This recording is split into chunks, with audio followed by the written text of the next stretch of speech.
1 का question number 1 है हमारे सामने, जिसमें हमें दिया है which of the following statements are true and which are false, give reason for your answer. जो भी हमें स्टेटमेंट्स दी गई हैं हमें बताना है वो ट्रू हैं या फॉल्स हैं और रीजन भी देना है साथ में, यानी कि जो भी ट्रू हैं तो क्यों है, फॉल्स है तो क्यों है। सो इसमें फर्स्ट दिया है हमें only one line can pass through a single point, एक सिंगल पॉइंट से सिर्फ एक लाइन पास कर सकती है। तो ये बिल्कुल गलत है, क्योंकि कोई सिंगल पॉइंट होता है इस तरह से, ये सिंगल पॉइंट है, ठीक है, ये सिंगल पॉइंट है, इससे इनडेफिनेटली मैनी लाइंस, बहुत सारी लाइन इससे पास कर सकती हैं, ठीक है। एक मिनट ड्रॉ करता हूं मैं, यहां से इस पॉइंट से बहुत सारी लाइन, अनगिनत लाइनें इस पॉइंट से क्रॉस कर सकती हैं इसे, ठीक है। सो ये हो जाएगा false, because infinitely many line can pass through a single point, ये यहां पर मैंने करके भी दिखा दिया है, ठीक है। सेकंड दिया है हमें there are infinite number of lines which pass through two distinct point. कोई भी दो पॉइंट दिए गए हैं हमें, ठीक है, दो पॉइंट्स के बीच में इनफाइनाइट लाइंस हो सकते हैं, यानी कि अनगिनत लाइन हो सकती हैं। सो इसका आंसर भी होगा फॉल्स। किस तरह से, ये हो गया ए वाला पॉइंट, ये हो गया बी वाला पॉइंट। ये कह रहा है कि इनफाइनाइट नंबर ऑफ लाइंस होंगी दो पॉइंट्स के बीच में, लेकिन यहां पर होता क्या है, दो पॉइंट्स के बीच में सिर्फ एक ही सीधी लाइन ड्रॉ की जा सकती है। लाइन का मतलब होगा बिल्कुल स्ट्रेट हो जो, ठीक है। तो कोई भी दो डिस्टिंक्ट पॉइंट हो उनके बीच में सिर्फ एक सीधी लाइन ड्रॉ की जा सकती है।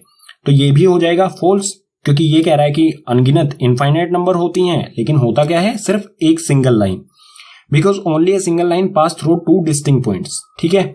आगे वाली स्टेटमेंट्स के लिए देखते हैं नेक्स्ट पेज। थर्ड स्टेटमेंट दी है a terminated line can be produced indefinitely on both side. कोई भी टर्मिनेटेड लाइन होती है, ठीक है, ये लाइन है टर्मिनेटेड, टर्मिनेटेड का मतलब होगा जिसका अंत हो लाइन का।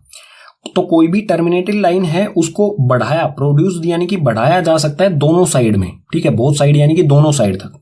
सो इसका आंसर होगा ट्रू, क्योंकि कोई भी लाइन होती है उसको दोनों साइड में बढ़ाया जा सकता है। ये पोस्टुलेट हम पढ़ चुके हैं यूक्लिड का, ठीक है। सो इसका रीजन लिखने की जरूरत नहीं है, ये अपने आप में ही क्या है, एक पोस्टुलेट है यूक्लिड्स का, ठीक है। फोर्थ स्टेटमेंट है if two circles are equal then their radii are equal, ठीक है। अगर कोई दो सर्कल इक्वल हैं तो उनका रेडियाई भी इक्वल होगा। सो इसका आंसर होगा true, because area depends on the radii of circle, क्योंकि एरिया जो है सर्कल का एरिया जो है वो रेडियस पर डिपेंड करता है, ठीक है। किस तरह से, सर्कल के एरिया का फॉर्मूला क्या होता है, पाई आर स्क्वायर, और यहां पर पाई जो है वो कांस्टेंट टर्म होती है हमारा। अगर रेडियस इक्वल होगा तो ही एरिया इक्वल होगा, क्योंकि पाई तो है जो कांस्टेंट टर्म है, हमेशा आर पर डिपेंड करता है एरिया सर्कल का, ठीक है। फिफ्थ में दिया है हमें in figure if A B equals to P Q and P Q equals to X Y then A B equals to X Y. Figure दिया हमें, ठीक है, ये तीन लाइंस दी गई हैं फिगर में, ए बी पी क्यू के इक्वल है, सो ये ए बी इस पी क्यू लाइन के इक्वल है, और पी क्यू एक्स वाई के इक्वल है, ये पी क्यू एक्स वाई के इक्वल है, then A B equals to X Y, तो ए बी और एक्स वाई भी इक्वल होंगी। सो इसका आंसर होगा ट्रू, क्योंकि ये एक्सियोम हमने पढ़ा था, कोई दो चीजें किसी तीसरी चीज के इक्वल होती हैं तो वो अपने आप में भी इक्वल होंगी दोनों चीजें, ठीक है।